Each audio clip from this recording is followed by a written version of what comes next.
Welcome back to the Daily Mission. This is an ongoing encouragement, a weekly little shot in the arm maybe to encourage you to remain on mission on a daily basis, recognizing that God has meaningful things for us to participate in the very places that we work and live and have our regular life. So with that in mind, what I'm going to share with you now today really comes out of something that is an ongoing conversation and in a very intentional way that we are at the church that I am serving. We're going to be reaching out and doing some things for the local community. Now, when it comes to those kind of conversations that we're going to reach out and help those that are in greatest need, there are usually a couple of things that end up showing up. That we've convinced ourselves of at least a couple of things in that conversation. One is if we cannot address the so-called deeper spiritual needs, then somehow we feel like we've been excused from the table. That we are allowed to simply say, well, if we're not going to address those deep spiritual needs, we are not going to be concerned about the physical needs that that people group may have. The other thing that I've heard is this, if they're just going to take advantage of us, then we're not going to respond to the need that is there. And then here's something else that I've heard as well. You certainly cannot grow a church that way, by reaching those people, those kinds of people that are in the greatest need. So we'll deal with the last one first.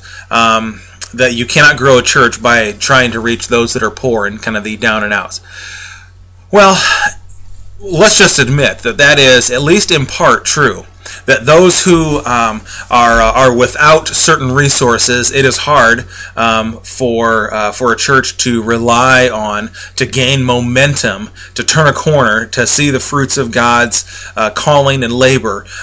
When as a church you're spending all kinds of money and time and energy and pouring out all of those things into those that can't ever give towards the budget or help build the facility. Now, since this is about church and our lives in relation to God, let's just understand what the Bible says about those that are poor, those that are on the bottom. In John chapter 5, there is a story of a man laying by the pool. A pool that would stir now and then, and people would get into the pool and they would experience healing. Now Jesus walks by this man laying by the pool, and Jesus addresses this man initially. The man isn't looking for anything from Jesus. He may not even in fact know who Jesus is. And Jesus asks a question. He says, "Do you want to get well?" Now, what is interesting in this interaction is that the man never actually answers Jesus' question. He gives all kinds of reasons as to why he hasn't been healed and why he can't get into the pool and all of these kind of things. But he never actually answers that question of, do you want to get well? Now, an important point in that story that really relates to this question of, are we going to give ourselves away to the local people that are in need?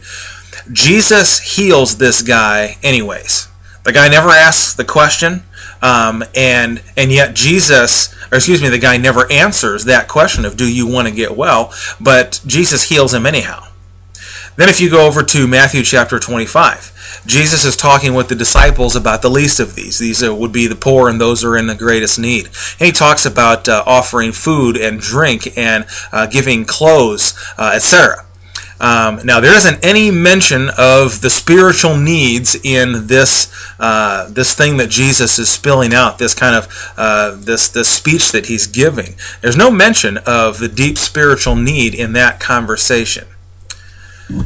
Now, there's a phrase that I have grown to like quite a bit, and I am straight up stealing this from Matt Chandler in Texas. He says this: "Discipline never brings about love, but love always brings about discipline." Good word, bro. Now, what this means, especially related to this topic of giving yourself away and reaching those that are in the greatest need, here's what I get from that statement. If we think that people are going to reorient their spiritual direction, that they're going to find Jesus because we at some point have refused to offer some help in some of the basic needs of life, things like heat and food and transportation, we're nuts. Why do my kids do what I ask them to do? It's because they know that I love them. I also heard Rick McKinley once talking about the early days in the formation of the church that he leads out in Portland, Oregon. They identified a bunch of the needs in their community and said, hey, these are the places that we can affect change and reach some people. And then he said, we then came to this conclusion is that by and large, we don't really want to do these things. That's a tough pill to swallow for certain. The people that are in need, they may in fact take advantage of us. And we may never actually get to the deeper spiritual need that's at play in a lot of people's lives. They may never come to church regularly. They may never give to the budget. They may never teach a class. They may never become a leader in the church that we're a part of or that we're leading. And insert whatever definition that you would like to add to whatever church is for you. But so what? There's no doubt that God is asking us to meet the needs of some of those that are around us. The only question is this: are you going to do it? Are we as the church going to meet the needs of those in need? And really the question of we, that issue can't be entirely landed until we answer the question of me.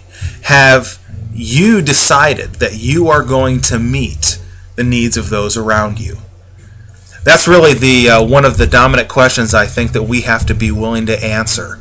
Am I going to meet the needs of those that are around us? Because God has placed me in this place, in this time, for reasons.